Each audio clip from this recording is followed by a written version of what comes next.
So much said, I'm in too deep. Waters I tread can't catch my breath. A shadow chasing me, a game of hide and seek. Welcome everyone to another edition of Deconversion Stories.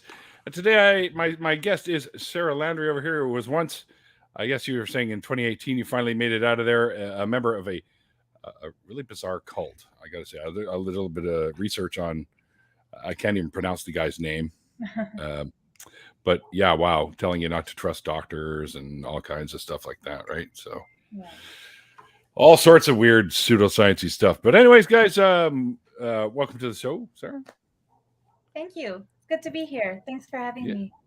My pleasure. All the links below for Sarah, including her wonderful Etsy shop, which, by the way, she makes handmade jewelries with gemstones. As you can see, the big poster behind her there with all the different kinds of stones and stuff like that. I got a few kicking around myself, but from back in the days when I was into all the crystal healing shit and stuff like that. So way back in the day, I was a Wiccan for a little while. So there you go.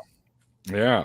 Until I realized it was just goofy nonsense. But anyway, that's I'm my still opinion. into that goofy nonsense, but I love that stuff. That's my favorite. I think. Oh yeah. No crystal has ever brainwashed anybody. So no, and never. It can't brainwash you. So exactly. I mean, unless it's used to hone some sort of laser that goes into your brain. I don't know. Otherwise, she's got to go. She's got to hang out with Kelly. Kelly's definitely got some stones for her. Hell yeah, Kelly Lachlan. Yeah, he's got the rock shop. Yeah, that's right. Wow. Oh yeah, he's got some amazing stuff actually. Mm-hmm. All right. Well, basically, Sarah, what I do here is I talk to people, of course, about how they found their way out of some crazy ass belief system, and so just sort of ask you to take us on that journey of the days you were involved and what sort of rang some red flags for you there and how you found your way out. Sure. Well, how far back do you want to go? Do you want to hear about how I got into it, what it was? Yeah. The red flag? Okay. Yeah. So I guess back in 2009, I was living in Vancouver, and what? Vancouver, BC? I was, 604. That's where I am right now. I guess podcast, yeah. So there was a day I was on my way home from work, and I felt drawn to go into a center that was offering a free meditation class.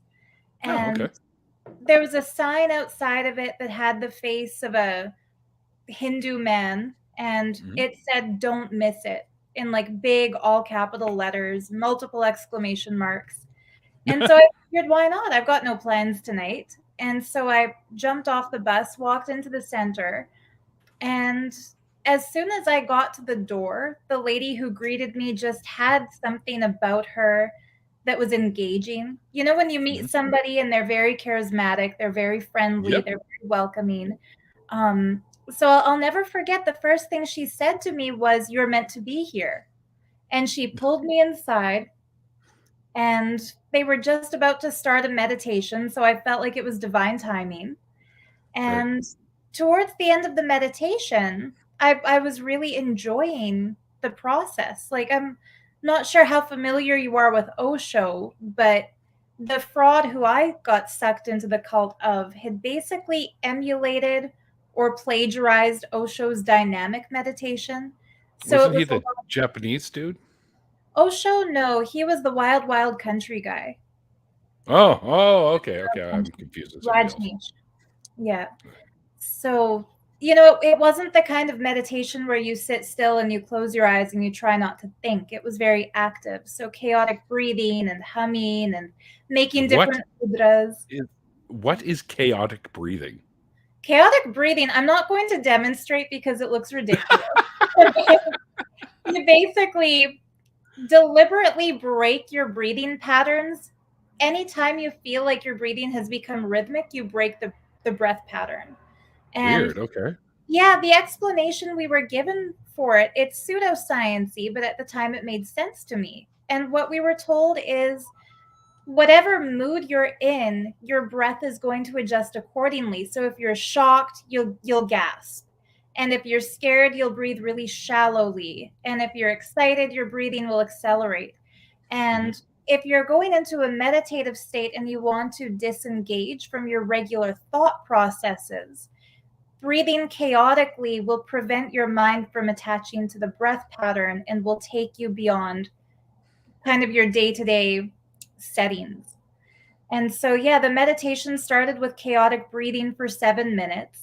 And it was difficult. Like it felt like you were doing something active towards getting into that state.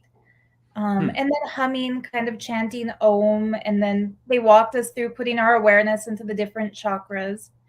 And at the end of the meditation, I think the first red flag for me was that the other people who were there all walked up to the front of the meditation room and touched their foreheads to a pair of sandals that were on a little shrine.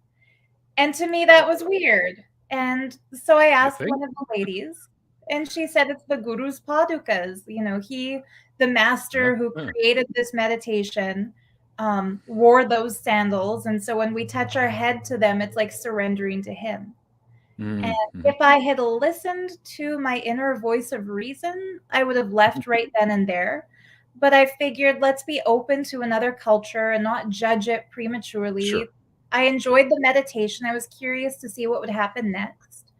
I think a lot of the misconceptions we hear about the cult of this fraud who calls himself Nityananda is that that's the guy. That's how you say it, but it's not his real name anyway, so it doesn't really matter whether you can pronounce it or not. But there's a misconception that he specifically attracts Westerners who don't know any better. But at that time, in 2009, I was one of the only non-Indian people in that meditation center. Almost everyone there was Indian. So I really felt like it's a cultural barrier, not a cult red flag. So I remember like that night I went home and I Googled him.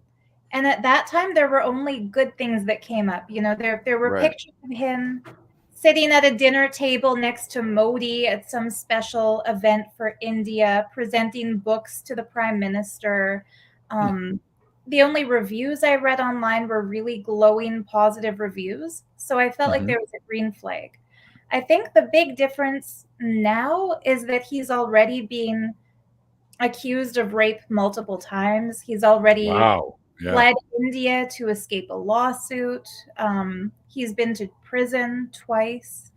So now if you Google him, it's not all glowing reviews. But yeah, back then, I guess I feel a little defensive. I want to explain I did do my research, but nothing bad came up at that point. Sure. Yeah. This wasn't out yet. Yeah. No, it wasn't. It wasn't out yet. So yeah, I enjoyed the meditation. I went back again for another session. And the second time I went back again, it struck me as weird, but I considered it again to be a cultural difference. They were doing what they called a free Nitya spiritual healing. And so there was one of the ladies there who told us she had been initiated as a spiritual healer. And I was unfamiliar with Reiki, but basically what she was doing was a Nitya version of Reiki. She was going from person to person, kind of resting her hands above their heads, and everyone was silent. They were playing, you know, sitar music in the background. There was incense burning. Cool. Had a whole vibe. It was a vibe. It was peaceful. It felt good. Afterwards, they served everybody, you know, dried fruits and chai tea, and they had vegan options. And for me, that's always a bonus because I'm vegan. So I felt like I found a good group of people I'd want to hang out with. Right. And then they told me that I was really lucky that the master himself was coming to Vancouver in just 2 weeks to do a program in person. And it would only cost $200. And at that what a deal. Off student loans. I know, what a deal for a one-day program. So for me, that wasn't as cheap as it would be to a lot of people. You know, Vancouver rent prices and you don't tell me. So but I figured it was worth it because everyone there was saying it'll change your life. It'll be the best thing, guaranteed enlightenment. They said that with one touch, he would open a person's third eye and awaken their kundalini. And so I did a lot of Googling to find out what those terms meant. And it's good stuff. So I went, and very much like Scientology, the free stuff is to get you to go to the $200 thing. And then the $200 thing is to get you to go to the $8,000 thing. Ooh, and so the entire day, that wasn't in Vancouver, it was in Surrey. So it was a trek to get out there and to find the hall. And then the entire day kind of interspersed between meditation sessions and lessons about Hinduism were really high pressure sales tactics to get us to sign up to go to India for 3 months for this $8,000 program they called Life Bliss Engineering, which is a plagiarization of Satguru. I don't know if you've heard of this Jaggi Basu. Yes. So he's got something called inner engineering. Nitti calls his inner awakening. And you know, since leaving the cult, I've heard from other people who got out that, yeah, his meditations were all stolen from Osho Rajneesh, and his programs are a culmination of Scientology and what Satguru was teaching. So nothing he was offering was actually true to him. Original, right? Nothing was original. But it worked on me. I fell for it, and you know, saved up, broke my lease, went to India, took that 3-month program. I think if back then I had already seen something like the NXIVM documentaries or Leah Remini's exposure of Scientology, I think if I had been familiar with those kinds of things, I never would have gone to India in the first place. Right.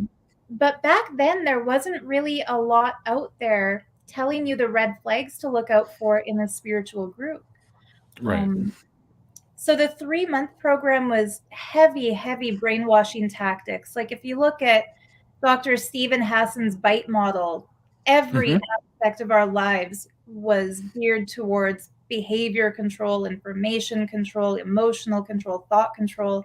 Nothing that we did in those 3 months was random or self-directed. Every minute of every day was planned for us, starting with, you know, wake up at 4 a.m., go to the yoga, then go do chanting for an hour, then listen to his discourse for an hour, then 15 minutes for breakfast if you can manage to get food because of the long lineup, and then straight to the next session. And the sessions went on until midnight. So we were give you 15 minutes for breakfast. That's it. 15 minutes, yeah.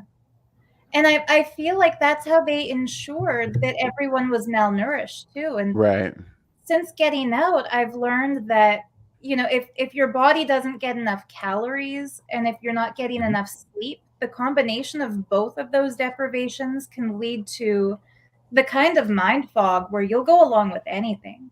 You know, whatever people tell you, you don't have the strength or the mental faculties to question what's being told. So yeah, it was pure indoctrination from beginning till end. Well, the 4 a.m. wake-ups wouldn't bother me because I do that anyways. So I start work at 5. Yeah. Yeah. But if you're going to bed past midnight, it's a little that's a problem. Yeah. And I mean, between midnight and 4 a.m., that's not just your sleep time. That's also the time you have to brush your teeth, wash your face, wash your clothing. Usually we would have 3 roommates per room. So you're taking turns with the bathrooms. Like midnight is when you're dismissed from the hall. That's not the time your head hits the pillow. So yeah, we were getting maybe 3 hours if we were lucky of actual sleep. And then in the halls, what was being taught to us was what we were told going in was that the program would give us a Vedic mind and a yogic body. So we would have, you know, the clear thinking of these ancient rishis and munis who invented vimanas before the Western world could even conceive of flight. And it was all kinds of really fancy sounding promises. But once we were there, the reality is that we were being trained to be emissaries of this cult. They wanted us each to become yoga teachers and teachers of the 2-day programs that were offered around the world so that we could recruit more people in. It wasn't actually about giving us any benefits. It was about making us into like salespeople. Yeah. Wow. So you go out there and spread the word and rope a bunch more $8,000 suckers in there. Yeah. Well, and over the years, 8,000 became 10,000 and then 13,000. And his latest program just a month ago was $21,000. Inflation, though. Yeah, inflation. Well, the latest one, 21,000, and people are doing it from home, so they have no overhead fees. Oh my! They're not even paying for food or hotels or anything. So wow. Yeah, Neil, we're doing this all wrong, brother. We're doing this all wrong. Yeah, if you want to start a cult, there's like a step-by-step. Like right. All of these psychopaths follow. Start out at 8,000. Right. Work your way up to 50,000. We'll blame it on like the shipping delays or something. Yes. Yeah. So it's been quite a journey realizing how my mind had been hijacked and just how much crap I was willing to believe just because I enjoyed that first meditation so many years ago that wasn't even original. It was an Osho meditation. So it's a lot of the people who are in that cult now who haven't left even after my whistleblowing, they justify it because they've had some kind of mystical experience that they attribute to the cult leader. They felt their spine shake when he said he'll awaken their kundalini, or they had a visionary experience in the meditation that obviously could well have been a hallucination. I don't like to try to judge other people's experiences. It is what it is. But one thing I feel very strongly about is that none of those experiences were because of the cult leader. They were because of the process the person did. It was their meditation. It was their personal experience. He only takes credit for it to make them feel indebted towards him. Right, and absolutely. That's part of the tactic. Yeah. And sadly, it really works. A lot of people who agree that beating kids is wrong will accept the fact that he beats kids because he gave them a kundalini awakening, or so they believe. What is that? Kundalini? Yeah, I don't know what that is. Oh, in the ancient Vedic scriptures, there's the description of the 7 chakras that run up the spinal column. Right. And at the base, all the way up here. Yeah. At the base of the spine, there's something called Kula Kundalini, which is like your life force energy in a dormant state. And if you clear the 7 chakras and awaken that Kula Kundalini, it raises up something called the Sushumna Nadi that goes up the spinal column and gives you limitless potential to access cosmic wisdom and activate your full potential as a yogi. Like it improves your health, it improves your spiritual connection. And in the Patanjali Yoga Sutras, which is one of Hinduism's scriptures about yoga, it says once somebody has awakened their kundalini, enlightenment is guaranteed in this lifetime.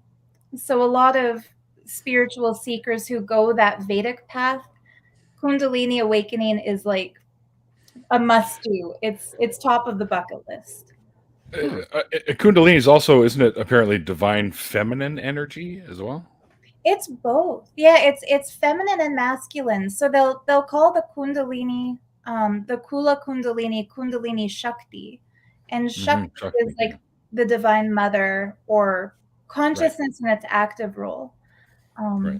But yeah, it's described how there's the Ida and the Pingala. Like there's a nadi on the left and a nadi on the right, and one is masculine, one is feminine. And if we're not balanced, our energy will be flowing just one stream or the other stream. So we'll have an over masculine or an over feminine expression.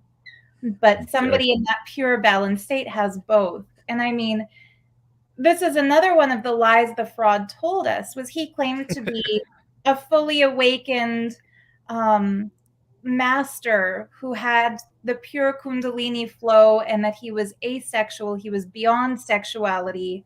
He claimed to have been a lifelong celibate. And later I came to discover he is a sexual predator. And he attacks... Which is like the opposite. The opposite, right. Exactly. Yeah. Here's a normal person who has consensual sex. There's a celibate person. Here's the monster claiming to be celibate, but he's... And he reminds me a lot of those Catholic priests who just get into the priesthood to abuse little boys. Like, he has been... I found out recently he is a pedophile, and that his youngest victim was only 12 years old. And the reason the family never reported his sexual assault is that they were so high up in his organization that they have been implicated in some of the lawsuits against him. So they're afraid if they speak out and, get him for the pedophilia, then he could easily shift the blame of the entire cases onto them. So he traps a lot of people. How could he do that?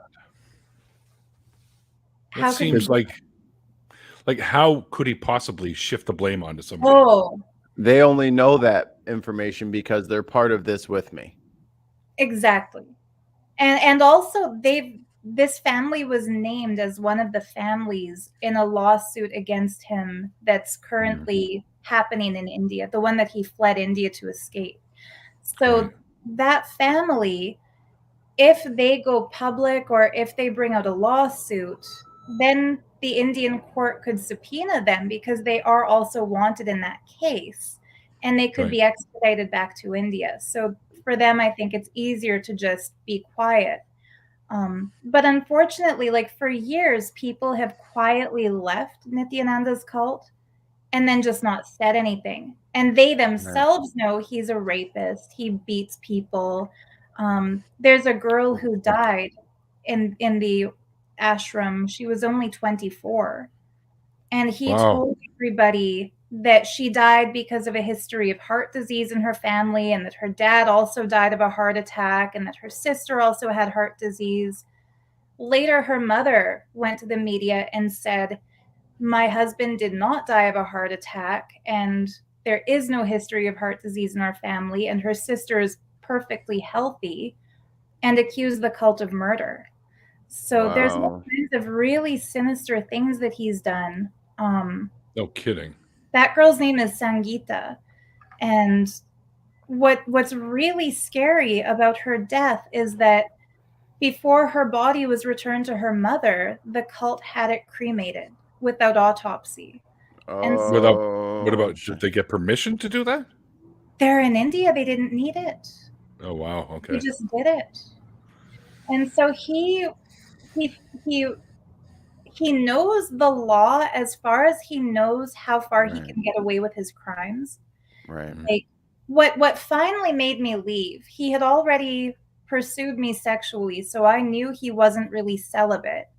But his sexual abuse to me didn't start until late 2016.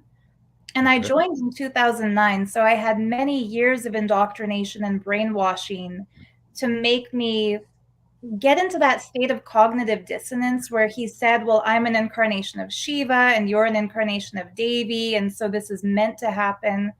And I believed him because by then he was a god to me. So what finally woke me up, though, was in 2018 in August. I was in Toronto. By that point, he had fled India. And as a Canadian, you'll know how stupid this is. He told me to go to Toronto, make an appointment with Trudeau. It's your first mistake. My first mistake. Go to Toronto. Go to Toronto. Second mistake, go to Toronto so that you can meet with Trudeau to get him political asylum. And I told them, well, if you want me to do anything political, you should send me to Ottawa, not Toronto. Like, send me to the nation's capital. And they said, barge in on Trudeau shopping or something? Yeah.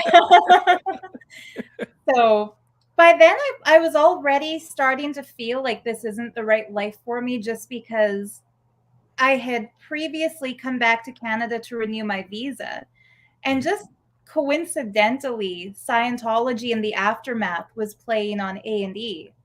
And Nityananda always praised L. Ron Hubbard. He would tell us L. Ron Hubbard was an incarnated rishi. He was an enlightened master. He was misunderstood. And that Scientology was a path to enlightenment equivalent to anything taught in the Vedic scriptures. Right. So I'm home to renew my visa.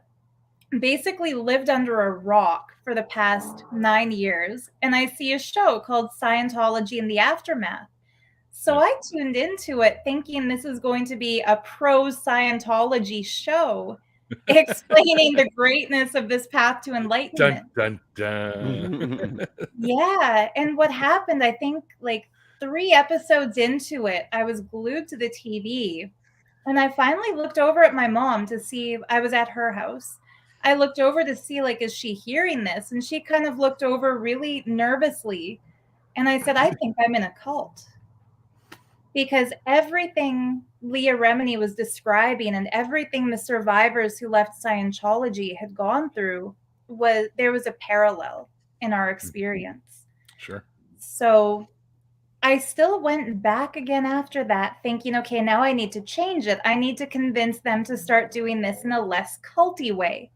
So I thought I could go back to India and tell Nityananda, no more sleep deprivation. Everyone needs 8 hours of sleep. We need proper nutrients in our diet. We need time to think every day. We need like a set schedule so that we have some personal time to think, because unfortunately, sorry, you might not be aware of this, but you're running this just like a cult. And he played along. He gave everybody the instruction to get 8 hours of sleep every night. He created like an 11 o'clock lights out and said, wake up at 8. But that lasted 2 days. And then it became, oh, wow. Really? Those 2 days. And that was a good break for people. That was like the most sleep they'd had in years. I'm going, wow, I feel so refreshed. I know. Yeah, no, not anymore. No. Then it became kind of like those who chose to take advantage of that offer were bullied and called weak and publicly shamed. And then they had to go up in front of everyone on the stage and do what he called complete, which meant apologize for their so-called incompletion. Like, why did you feel you needed 8 hours of sleep when Swamiji has blessed you to live Kutakesha, which is to go beyond the need of sleep? Why are you choosing to go back into the limited human suffering when instead you have the possibility to be a superhuman?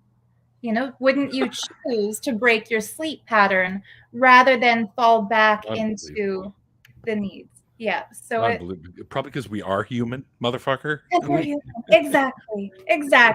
That's like when you apply for a job and they say you have to have 5 years experience. It's like, but I can't get the experience because I don't have the job. I can't be a superhuman because I'm a human. Exactly. This is not going to work. No, exactly. Well, and the other thing that's so messed up about it is that in Patanjali's Yoga Sutras, which he used to teach in the early days of the 2000s, it actually says the one thing that will break a person's path of enlightenment is if they pursue siddhis, like spiritual powers, like reading with your eyes closed, or going beyond sleep, or going beyond food, or levitating. That going after a power. Food? Yes. Nirahara. That was the other thing he had us do. Fasting for 21 days on a liquid diet. Oh. Holy shit. Yeah. I'll tell you, like, there are people who have left recently who it's really sad for me to see, because they're skin and bones, they have heart troubles, they go to the doctor, they're deficient in every vitamin and nutrient imaginable. You think? So it's really harmful to people's health. And I think like Sangeeta's death she may have been murdered by them, or it may have been medical neglect, but either way, I feel it's murder. Like, I wasn't there when this girl died, but a friend of mine who was there told me that for months leading up to her death, she was in a very intense punishment system that's called Prayaschita, which it's like this cult's equivalent of Scientology's RPF, where the person is not allowed to speak to anybody else. They can't do anything without permission. It's hard manual labor, morning till night. They're not allowed to wear the same clothing as everyone else. They have to dress in, I know in the RPF, I think it's all black, but in Nitty's cult, it's what looks like pajama set. Like, so yeah, orange scrubs. It looks like prison clothing. So this poor girl was in that for months. And they're not given access to the same food as everyone else has. And yeah, like whatever led to her death, there's no way a healthy 24-year-old just drops dead for no reason. Yeah, and if there was no foul play on the cult's behalf, there's no reason they should have cremated her without her mother's permission and without an autopsy. That to me is an admission of guilt on their part. And I've had friends in India tell me that the reason he could get away with doing something like that with Sangeeta is that her family were very poor, they were from a village, and they don't speak English. Whereas if they had been English speakers, if they had been Westerners who had joined the cult, they would have been treated a lot more respectfully. And so it's like there were two Nityananda cults. There's the one I got sucked into, which included sleep deprivation and malnourishment, but some basic human decency. And then there was the cult that village Indians get sucked into, which includes no basic human decency. They get treated like shit when they join. Wow. It's just a slave labor camp for them. Yeah. Did they keep you guys separate? Like, were you in like separate? Okay. Yes. Yeah, there were separate campuses. So the main campus he called Kailasa, and then the campus where these poor people would get sent to was called Sacred Arts. And he tried to make it sound enticing to the Westerners. He called it the Sacred Arts University campus. It was not a university. There was no accreditation. There was no actual school going on. What they had to do was build the perimeter walls that went around the ashram. So it was a lot of bricklaying, stone masonry. Artisans were brought in to do the actual stone cutting, and then it was the life-committed volunteers who had to actually carry the stones, lay them, build the fences. The hard labor. The hard labor. And they were on the security detail for the campus, so any of the gates that had access to the outside roads, they had to stand all night on guard, no sleep. And we didn't get to go there. Like, it was separated. There was a nature preserve between the main campus and what was called Sacred Arts. And we were told that there, and I believe it actually, because it's India and South India specifically, there were Black Panthers spotted kind of roaming. It's their hunting ground. And we were told, if you ever walk there during the day, make sure you're with at least 3 other people because they won't attack if you're in a group. But never walk there by yourself, never walk there at night. And everyone had such strict work routines. There was never free time to just wander over and see what kind of deities they're carving or see what kind of construction is underway. We had it was very tightly organized. Right. And they have like millions of deities. Yes. Like a deity for almost every action. There's a deity for every animal. Yeah. You know, I was just watching the Morgan Freeman series on I love that God. Show. Yeah. It was pretty interesting. Of course, I don't believe in any of that stuff, but still, I like to learn. Yes. Like some of the stuff, like I got to say, some of the temples and some of the places of worship are beautiful, and the architecture is great, and even the ceremonies, like the little rituals that they have, are kind of cool and neat, and everyone shares stuff, and it's pretty neat.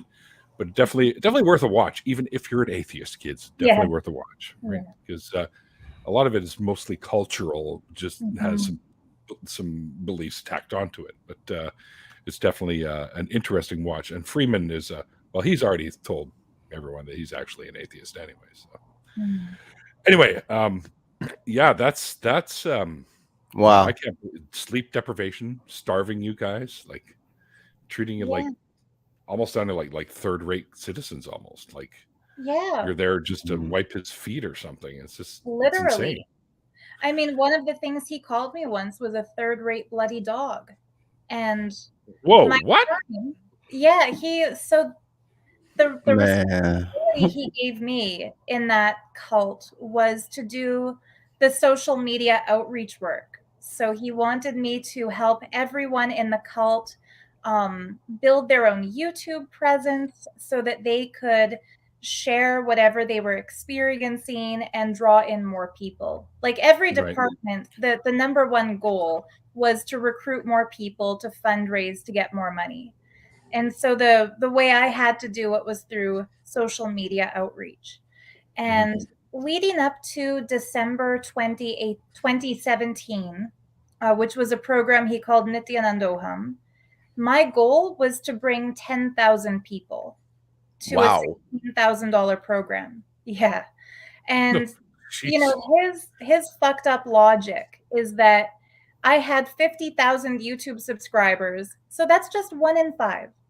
Just 1 out of 5 people. Get them to sign up, pay 16,000 and come. If you really believe in what you're saying, you should get 5 out of 5 people to agree with you. But if just 1 out of 5 people come, that's enough. That's what he said. So that's so impossible. I know.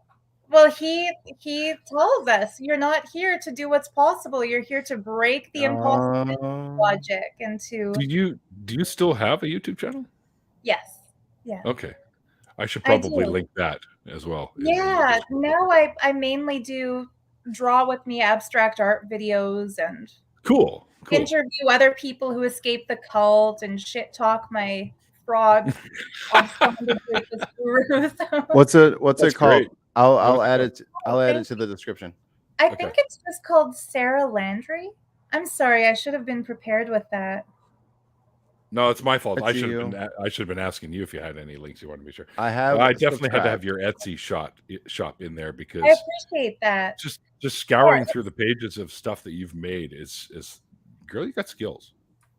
Some of that stuff is really beautiful. Thank you. Yeah, I loved you. Like personally, I do believe crystals have energy and whatever, but see, I'm a scientist and I can tell you that they don't. Well, and to me, it doesn't matter. I like it. I have fun with it. If that's what's important. To each their own. Like it doesn't hurt my feelings if somebody calls it bullshit. But it's not that it's my concern is you have people out there that legitimately tell people that this will help cure this. No, it won't do that. No. That's where my concern is. Yeah, they're not. I don't think that they have medical healing properties. I think they have meditation inducing properties, and it could be placebo effect. It's just you believe it enough yourself that it works for you.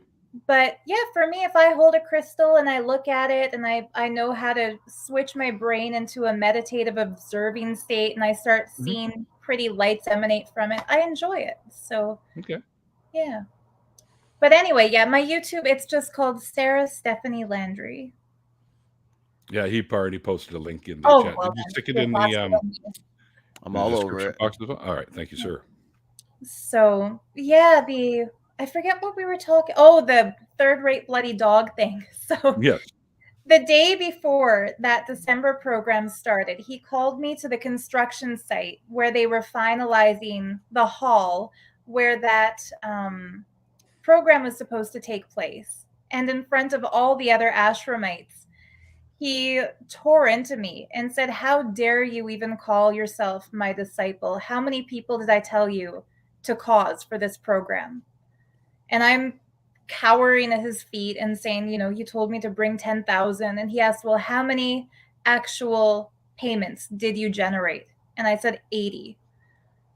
And he yelled at me. He said, "You third-rate bloody dog. I should send you to a branch campus." And as I told you guys, that's where it's hard manual labor, even more torturous lifestyle. So it's only after leaving that I did the math, 80 people times 16,000 each, and realized he was yelling at me for earning him like hundreds of thousands of dollars.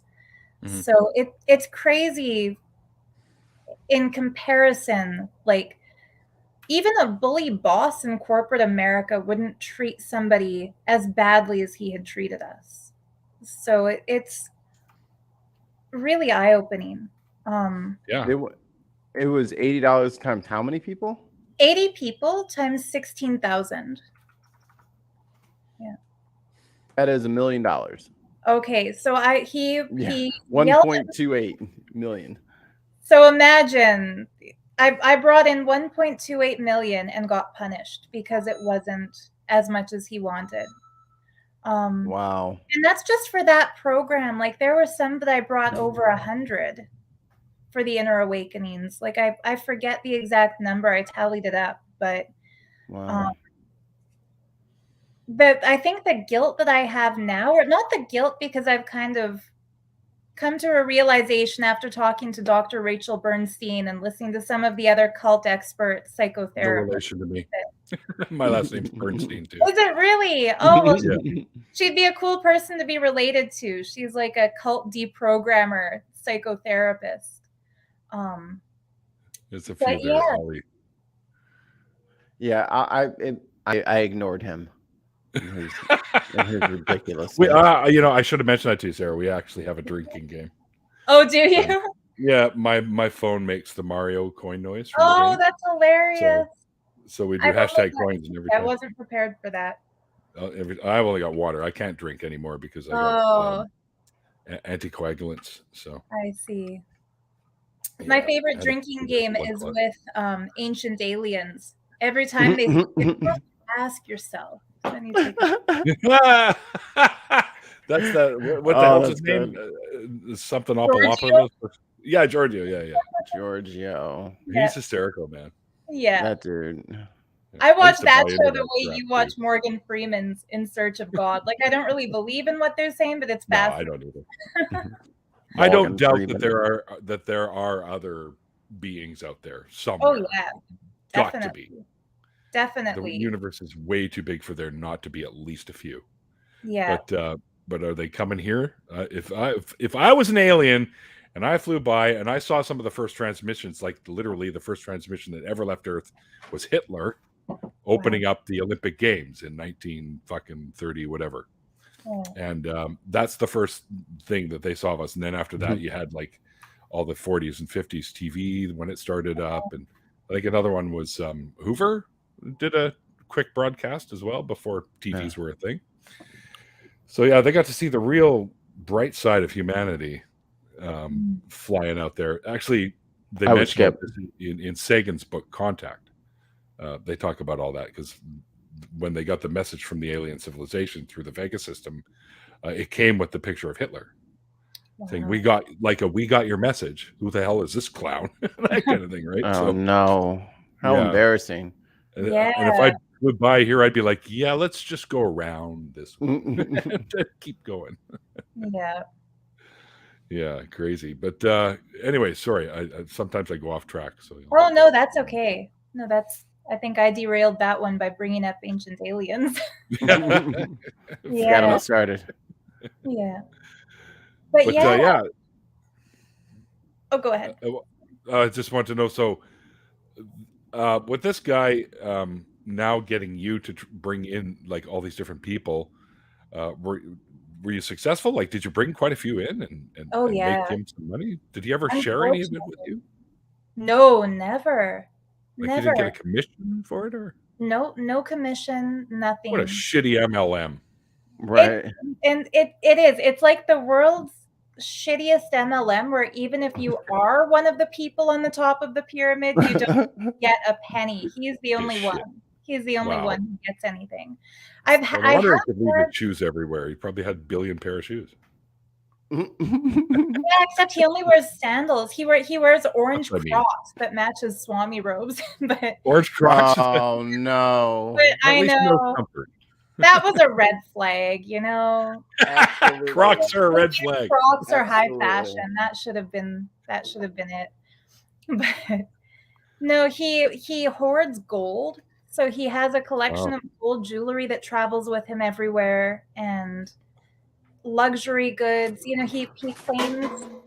claims that he radiates a divine fragrance, but it's actually Hermes Weekender cologne that he wears. Like, there's all kinds of shit that I wish people would understand. Like, half the people in his cult who thinks that he has this divine fragrance that emanates from them, if they went to the cologne counter, they could buy it by the bottle. They sell it over the counter. Exactly. They sell it over the counter. Anyone can smell like that. But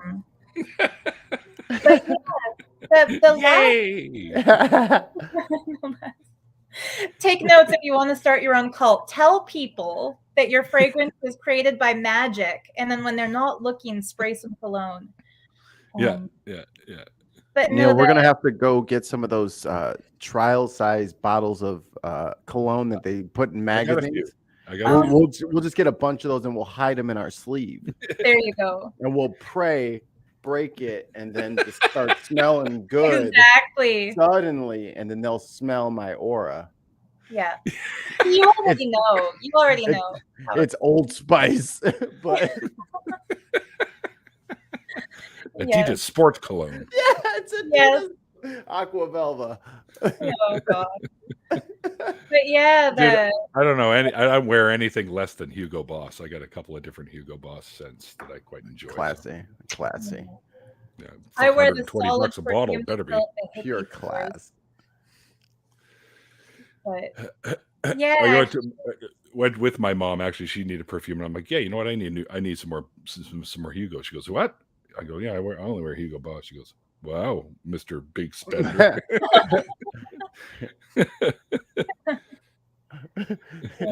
Things going pretty good over at your household. I see you buying Hugo Boss. Yeah, she's buying like Charlie or something. Like $15 bottle of some fucking Stetson, Lancome, or I can't remember. She used to wear all the time. Yves Saint Laurent, I think, was one of the ones she used to wear. Well, that's expensive too. Yeah, back when she liked the expensive stuff. Yeah. Anyway, sorry. Now we're on to cologne. Oh, that's okay. No, I think it's just so funny how like every little thing about him was a lie. Like, he claimed his cologne was a natural fragrance and has dreadlock extensions down to his knees, and he claimed that his hair grew overnight, even though it was shoulder length the night before. Like, just he can never just say, you know what, I like the look of really long dreads, so I got the extensions done. Like, nothing is ever real with him. Everything has to be over the top, over exaggerated. And the crazy thing to me is how many people believe him. Like, they're not just playing along and humoring him, they actually believe it.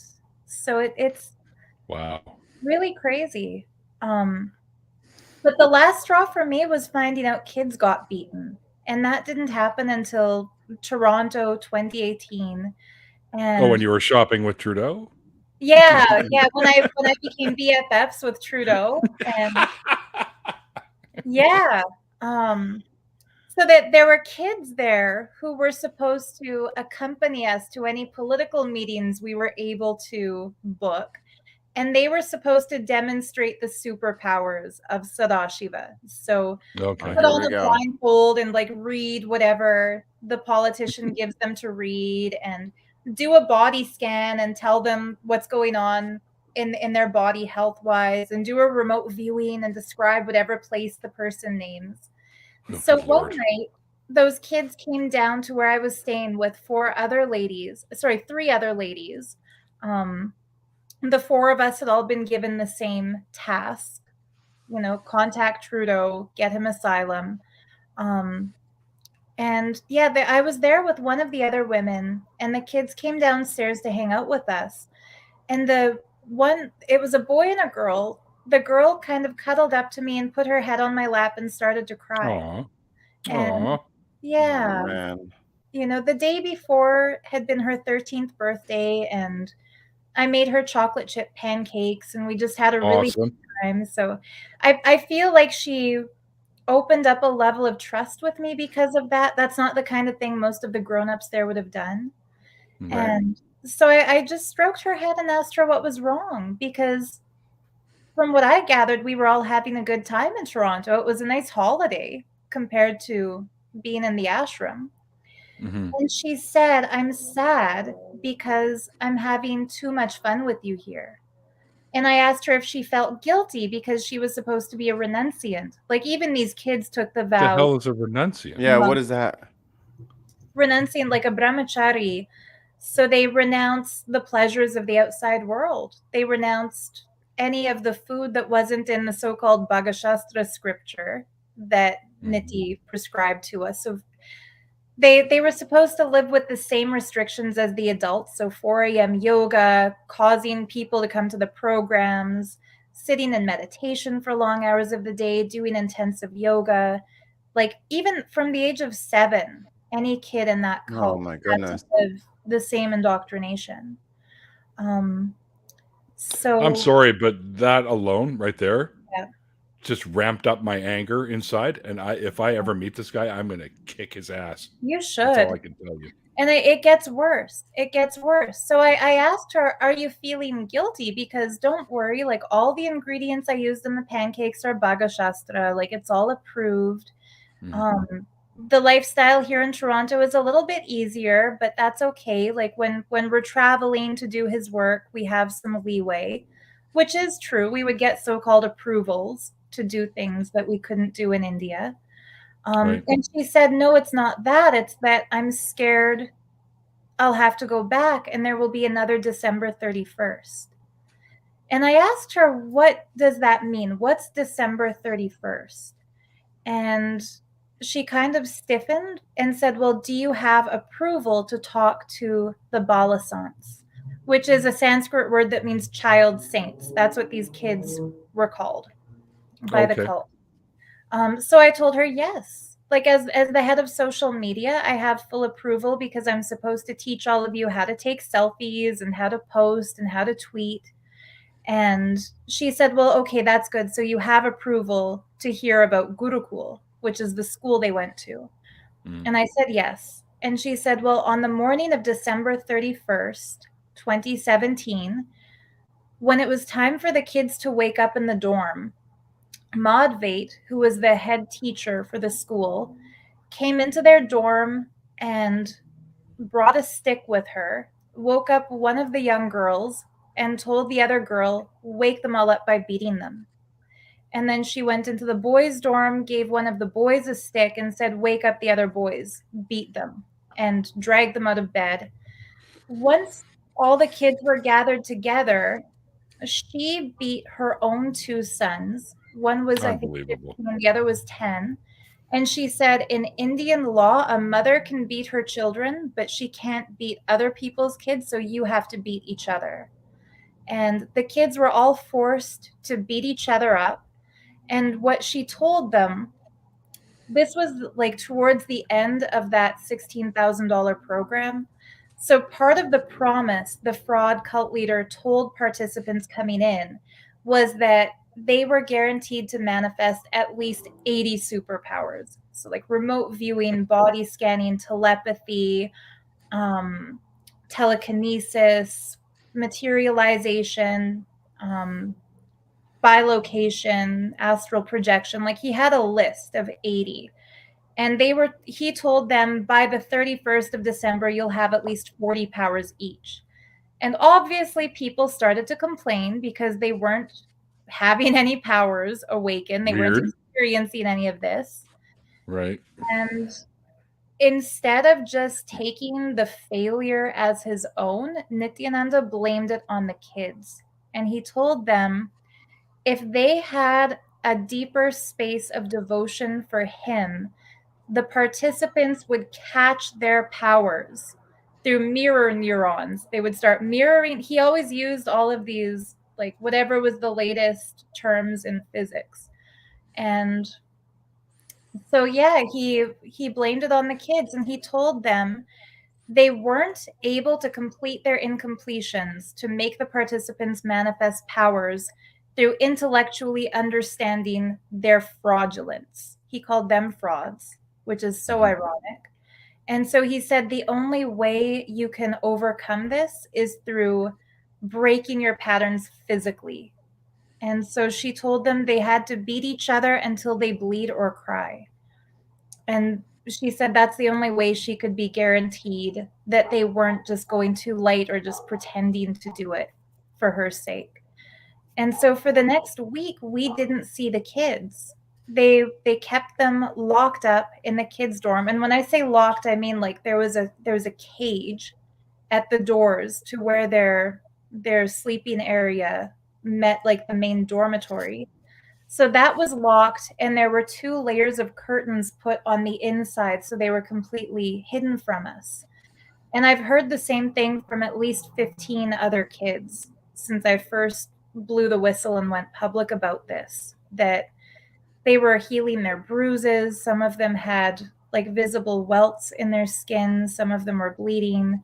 And so they were hidden from the adults in the campus. That way we wouldn't know what had happened to them. So this, to me, that was beyond the last straw. Like that was when I knew I had to just run away and leave. And I struggled for a while to figure out, was it Ma Advait? Was it the lady teaching the Gurukul who just snapped and went crazy one day? And no, it was 100% instruction from Nityananda to her. She was told to do this.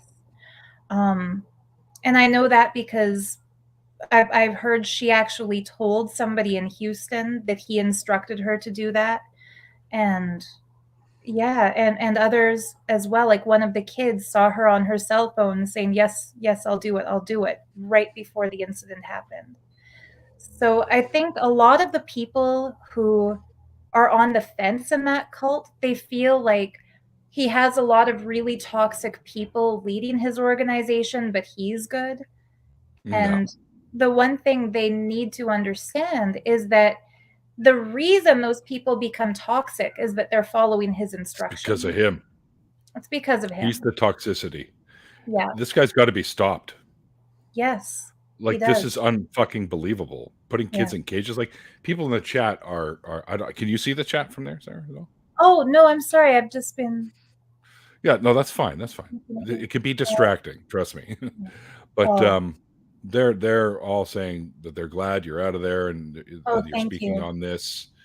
And some of them are like, geez, and I'm fuming right now because I had to mute my mic. I was like, I'm getting very upset.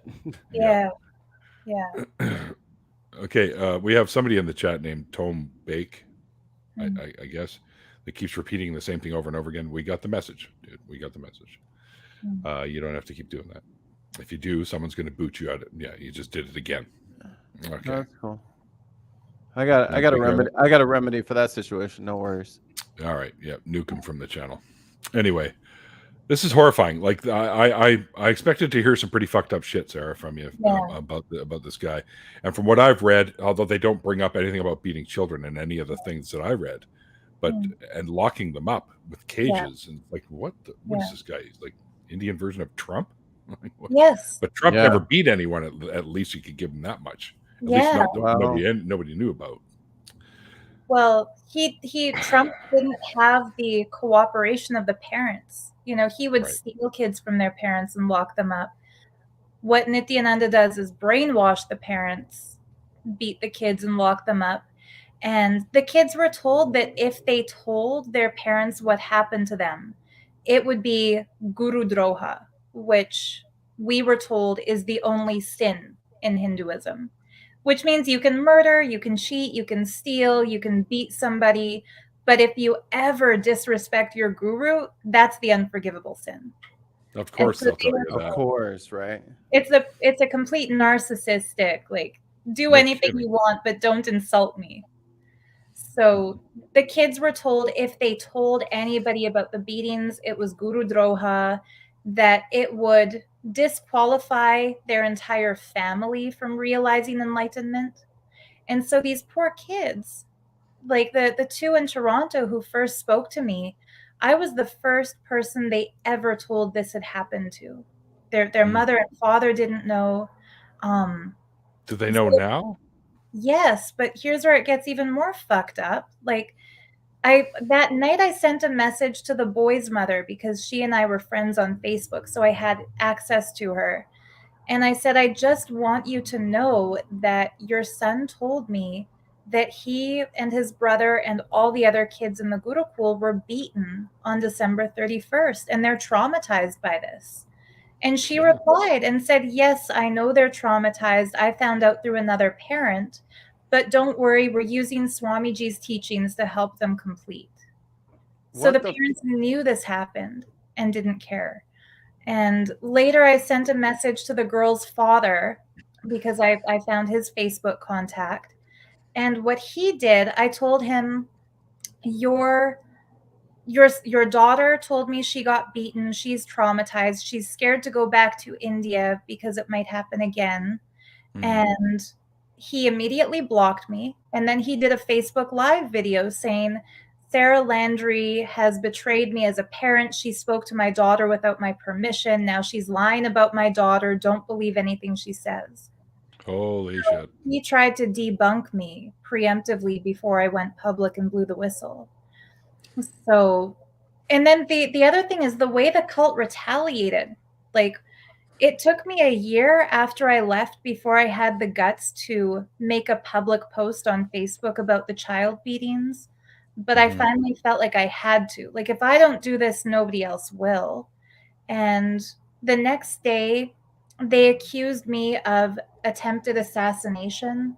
They said that I poisoned Nityananda. Oh, here we go. What? Oh, yeah. Oh, this is just the beginning. Like, yeah. We're going into overtime here, folks. Hell yeah. I'm buckled up. Okay. But yeah, they accused me of sexually assaulting two men and one woman. They accused me of beating the kids myself. They said that I'm accusing him of beating kids because I'm a child beater. They accused me of assassination attempt. They said they've already opened the investigation with Ramanagara police, who have taken the case, and that they have evidence that I was hired by the CIA to kill him as a way to destroy Hinduism. Yep. They said that I'm an agent of the Vatican sent to destroy Hinduism. Well, I'm sorry, but the Vatican would not hire a tarot reading crystal healer like that. They're just so stupid. They don't understand how any of the world works like this. But yeah, they called me a demon. They said that if anybody listens to me speak, that person will become possessed by one of the demons, and that I'm an agent of evil. Like, I've been talking to you for over an hour now, and I still don't feel any demons. No demon possession. No. I thought I felt a demon earlier. Just gas. Just gas. Just gas the whole time. Yeah. So we're all good on the demon. No, front, I think. And I didn't feed you any poison, so I'm not responsible for that gas. No, it's weird. It's like I had like 0% poison in my body whilst talking to you. That's not true. Good. But you know what? Your body naturally produces formaldehyde, buddy. Did you know that? Not mine. I opened every human being's body naturally produces formaldehyde. I unlocked my butthole chakra, and I don't produce formaldehyde. Apparently, Neil the 604 demon now. That's good. I've possessed you, Mikey. I did break your connection to Nityananda, so there is that. Well, there you go. Yeah. There's that. There's that part, but I don't want to talk about that. No. Yeah. Unbelievable. And they also told, like, I started interviewing other people who escaped the cult, and they told all the brainwashed followers that I've paid each of them $1 million to do those interviews and to make up lies about him. Oh, come shit. on. $1 million? Hey, $1 million each. Yeah. You got $1 million for me. I'll pretend to be an ex-cult. I remember. A bedroom apartment, but I have millions of dollars to pay people. I almost made myself big screen. I remember when Sarah first indoctrinated me into the cult. And then I would lie for days until that $1 million showed up. I will say anything you want me to say to get that $1 million. Yes. Yeah. I mean, I wish I did. I wish I did have millions of dollars to pay everyone who speaks out, because the thing is, a lot of people are scared shitless to speak out against the cult because they know the moment they do, they will get accused of raping a kid or poisoning the fraud or smuggling drugs into India or whatever else they accuse whistleblowers of doing.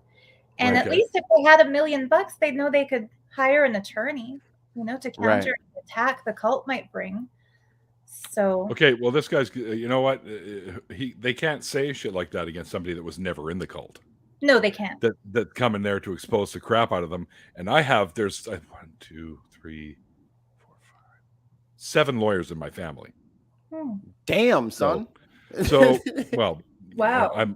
They're all Jewish, right? So yeah. You're either a doctor or a lawyer. I didn't say that.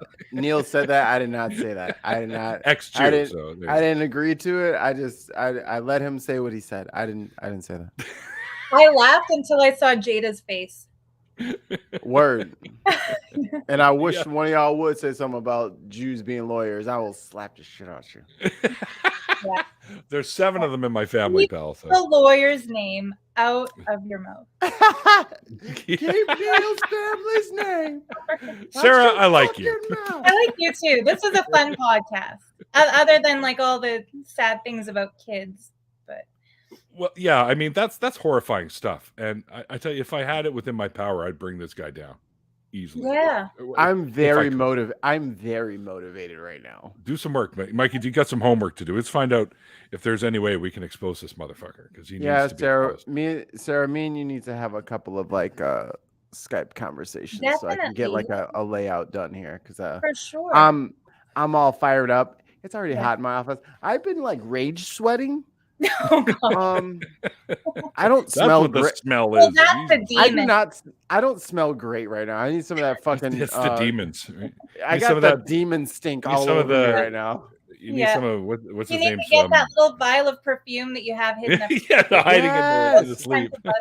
Neil, we'll put them in our pits, dude. We're not gonna fucking put them on our sleeves. That's stupid. We'll put them in our pits, and then we'll do the ceremonial. Yeah. You don't want broken glass there, so I'm thinking a little balloon. Dust it off. You're all good. What if we use balloons? So it would just be a bursting as opposed to a shattering. Yeah. I'll put a little condom full of fucking perfume. Why does this is the worst gum I've ever tasted? Cheers forever though, and the bubbles are amazing. I worked at a bar. It was more like a little pub that became kind of a nightclub later. And in the bathroom, in the men's bathroom, they had the condom machine, and that's what it said on there. This is the worst gum I've ever tried. Oh, God. Well, if you're familiar with Vancouver, it was a club in Ladner that I worked. I was the head doorman at a club down there. In Ladner? I don't think I've been to Ladner. Ladner, Tawasin, this is really south. Yeah. Before you go down to Point Roberts. The one part of the U.S. that's stuck to Canada. It's not a part of the mainland U.S. Oh, right at the border crossing. Yeah, right. They got a little dip that sticks out. Yeah. And that's actually the U.S. And then they got to come through Canada to go back into the U.S. or else they take a boat across, right? Or down to Washington State. This sounds made up. I don't believe any of this. It's real. It's real. Vancouver is the most confused. I'm sorry. Just look at it on a map. Yeah. That's what I'm saying. So I listened to the words you're saying. I'm like, these places are all connected through probably roads, land, something tangible. You look at a map, it's like you went into Harry Potter's sock drawer. It is just all magic. British Columbia. There is no understanding Vancouver. We call it supernatural BC. There's not meaning supernatural. There's nothing to understand about the place. It's literally magical. Nothing connects to anything, but everybody gets there just fine. Everything's all random. Everything's got a double, triple name. Everything's named after. It's a quantum state of what a city would be. Yeah, a province, city, area. quantum metropolitan area where it is both there and not there. Yes. Well, we grow the best weed too, apparently, here in BC. Yeah. So. It's that quantum hash blaze, man. No one can deny it.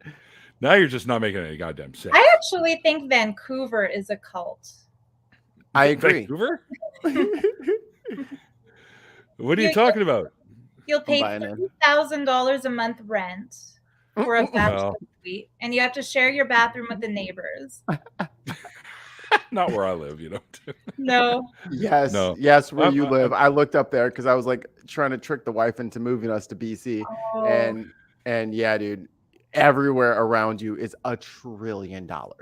Well, I know where I live, but I have a roommate, so it's just under 2,100 for a 970 square foot apartment with 2 bedrooms, 2 bathrooms, kitchen, and living space or whatever.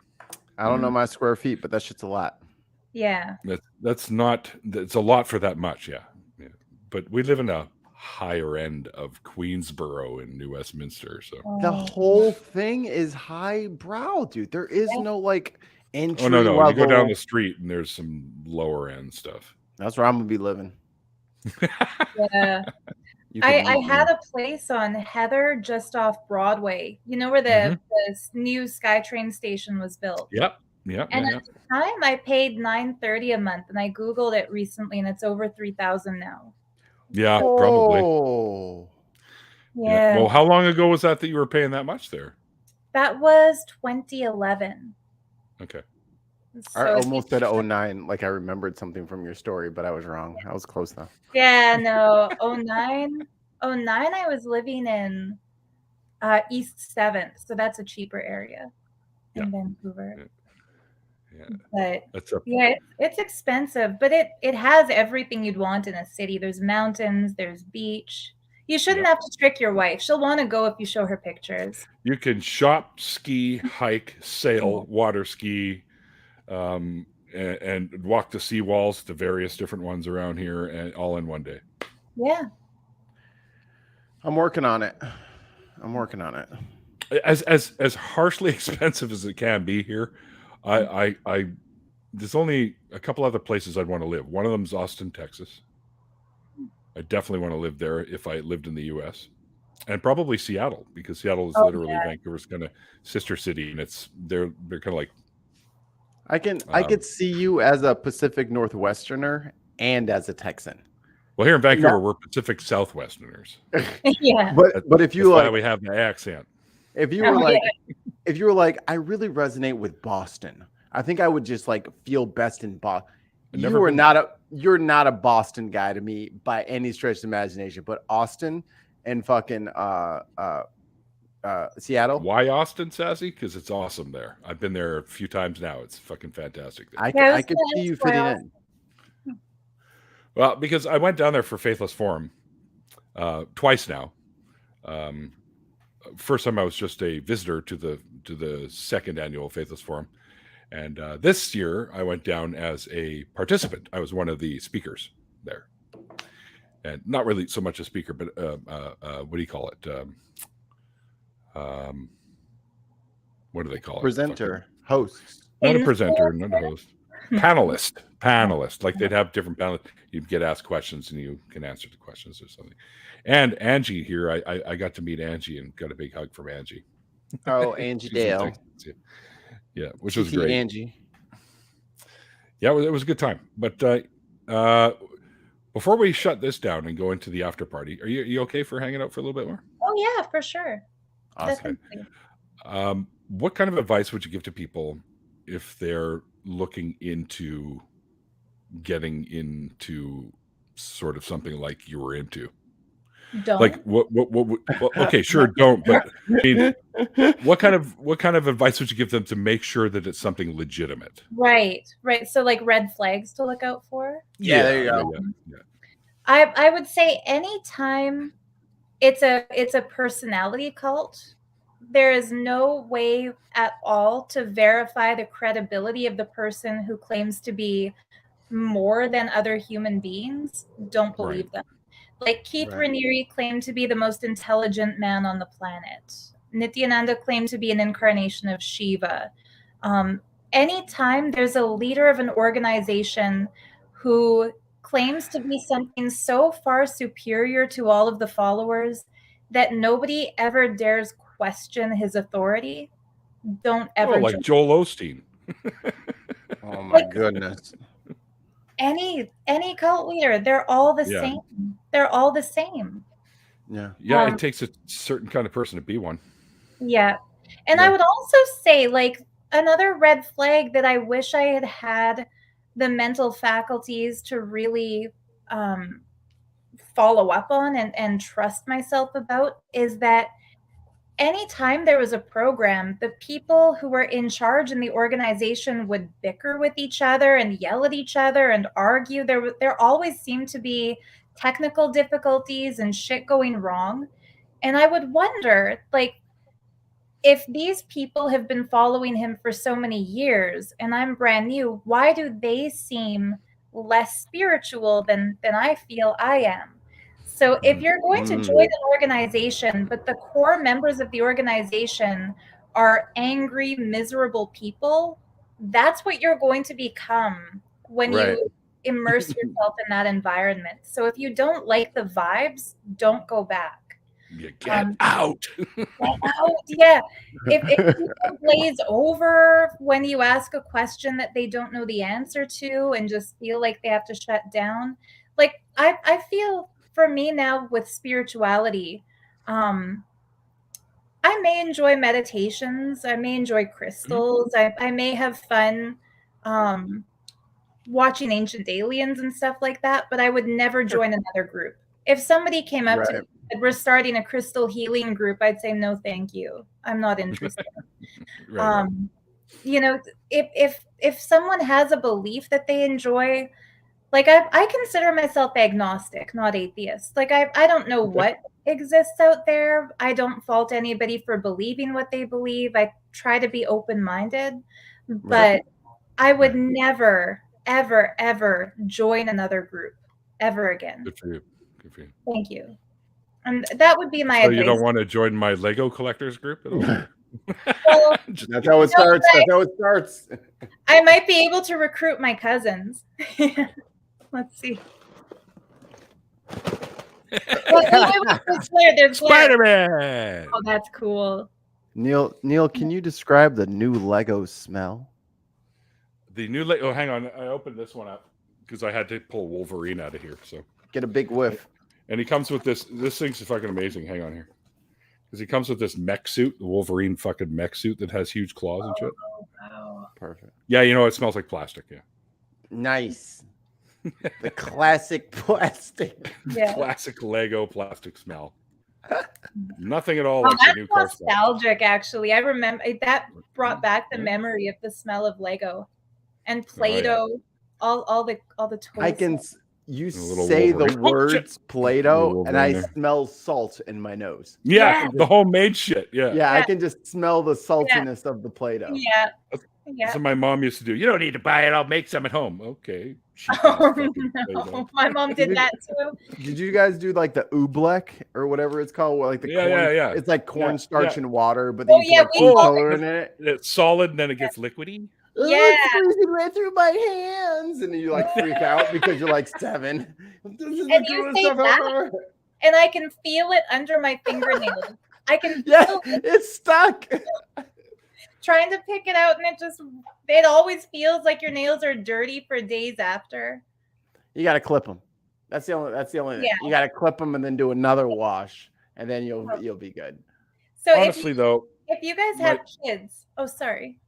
I was just gonna say, I was gonna do one more Lego plug. My favorite Lego piece that I've ever owned is Jack Skellington. Oh wow! Who the hell is a Jack Skellington fan? Nightmare Before. Oh, there you go. I thought you were gonna say who the hell is Jack Skellington? Yeah, like, I'd have to slap your. Oh, I have one of those too with him on the wallet somewhere. I also have a coffin-shaped wallet with a little pentacle on it too. Oh, here we go. I also have a cologne called Morbid that comes in a coffin-shaped jar. That's awesome. Really? The stench of death. The stench of death. Walk around, people go, "Who died?" Yeah. I found this very special to me, Jack Skellington shot glass. Thanks. In Zero, your favorite little producer pups, fucking doghouse. He's named after the dog in the movie, and he stole the fucking shot glass and was about to chew it up. I caught him. There's only 2 teeth marks in it, but he was about to destroy this thing. Oh. He is not a good boy. Y'all stop telling him that. I didn't want Jack to be lonely, so I got Sally too. So. Aw. Kristen won't change her name. She's real stuck in the mud about it. Oh, that's weird. Stuck in the mud. Wow. I tried to get her to change her name to Sally. She won't go for it. It's not that big of a deal. That's awesome. They had one here at the Walmart I could have picked up, and I didn't. Awesome. Oh. Tell us more. All right, doorknob head, take it easy, pal. All right, well, Sarah, thank you so much. I mean, yeah, dude. I think this is a really important episode to have, especially now hearing some of the shit that you had to deal with towards the end of it all, with the kids beaten and stuff like that. That's hardcore, and I hope somebody brings this guy down. I really do. I have a lot of free time. Yeah. Well, I can fill you in off camera on some of the things we're doing because. Oh yeah.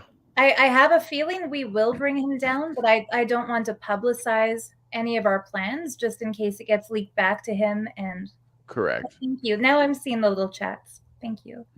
But I do feel his end in sight. He's already running scared. He's already hiding out somewhere in South America or the Caribbean. There's a blue corner notice for him on Interpol's wanted list, so it's only a matter of time before that gets escalated. And I think that, you know, podcasts like yours, any chance that we get to bring public awareness to his crimes, will help with a public outcry that will eventually force the judiciary to take action. Like, I think it was R. Kelly. There had been so many victims who tried to file reports and nothing was done until a docuseries got made. For Nexium, so many people reported Keith Raniere. Nothing really started moving until they got the New York Times involved. So I think word of mouth helps. I think public awareness helps. Yeah. And my last red flag for anybody thinking of joining a group who wonders if maybe it's a cult, how do they treat ex-members? You know? Right. Still good point. Good. That is a great sticking point because that applies to everyone because they all do the same thing. Yeah. Like if I leave your Lego club because I don't have enough Lego, are you going to tell everybody that I'm an evil demon incarnated who's sent to destroy Lego? She's the one that puts all the Lego pieces on the floor that you step on. Yes. It's her and her minions. I put a Hello Kitty in your Nightmare Before Christmas Lego set, and she put Mega Blocks. She mixed Mega Blocks in with the Lego. No, even worse. I showed up at the meeting with Duplo, and I thought it was the same thing. Duplo.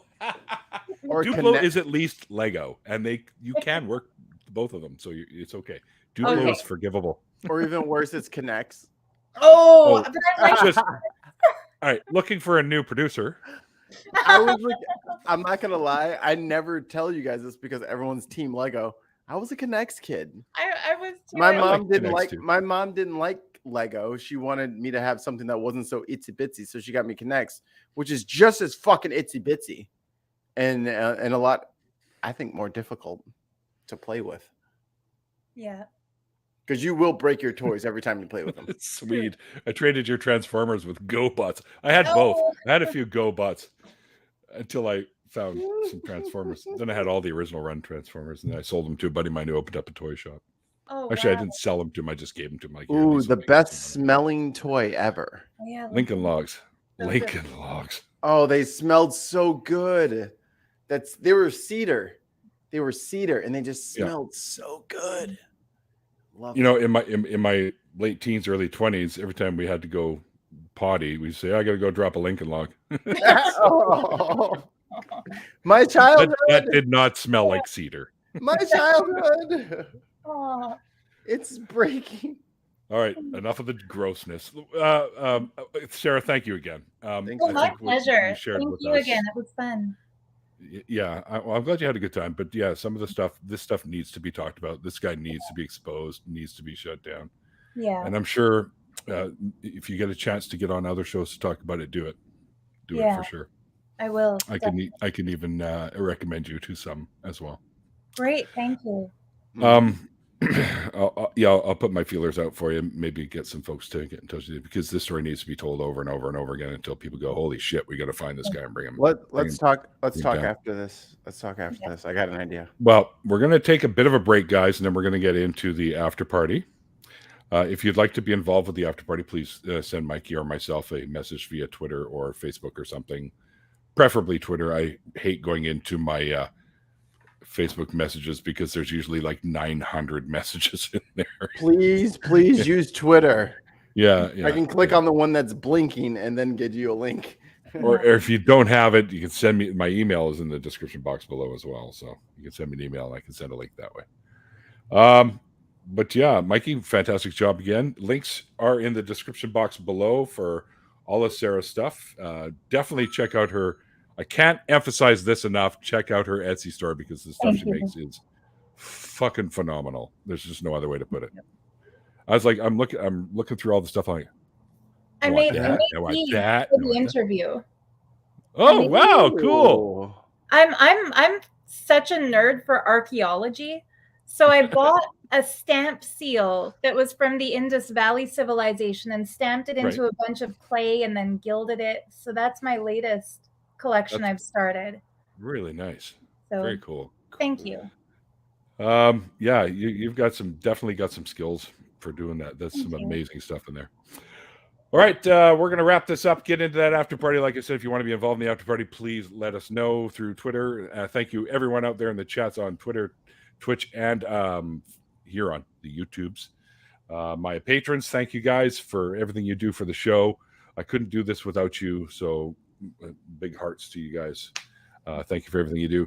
And all the links to the other stuff that I do here on the interwebs are also down below. If you enjoy the music from the intro and the outro, that's me.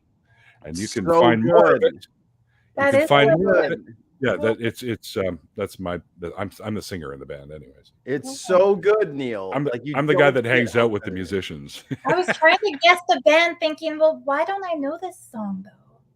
It sounds familiar, right? It was played on CFox. Cool. We've had 2 songs played on CFox, and we got to play live on CFox once. Wow. It's so good. Because I knew the DJs. That's the only reason why. It's good, though. It's really good. I was going to ask who the song was. Neil likes to links. I'll give you links later, and you can check Neil. Neil likes to undersell it, but damn, it's good, man. It's so good. It's like a genuinely good song, not just like I could literally care less if your music sucked or not. Like I would tell you. Like it doesn't bother me in the slightest to tell you your shit sucks. But it's a good fucking song, man. It's like, I don't know. Like lately, it's just been growing on me. Google CFox. It's the world famous CFox. They called it. Well, they've dubbed themselves that, but no, it's just like a sea lion. It's a sea fox. Oh yeah. Google them. You'll find them.